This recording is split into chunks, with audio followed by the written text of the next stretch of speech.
दिल्लीच्या आग्र्यात घुसून दिल्लीचं तख्त हलवलं होतं. औरंग्याला त्याच्याच दरबारात शंभूराजाने झुकवलं होतं. मरण डोळ्यासमोर आलं तरी अख्खं मुघल सैन्य हलवलं होतं. अरे 35,000ची फौज घेऊन ते मुघल सैन्य 9,000 मराठ्यांच्या मागे पळत होतं. त्यांना वाटलं मराठे भाग आहे, पण ते विसरले होते. शैतानय्या मराठे कुठं उगवतात, कुठून गायब होतात. पोटात काय नसलं तरी पाठीचं कण ताट ठेवतात. अरे केव्हा घुसतील आणि काम तमाम करतील हे कळणार सुद्धा नाही. अरे शोधून शोधून दमला तो बहादूर खान, पण त्याला काय माहिती या सह्याद्रीच्या दऱ्याखोऱ्यात फक्त तिघच फिरू शकतात.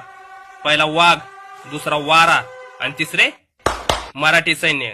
चौथ्याचं कामच नाही. अरे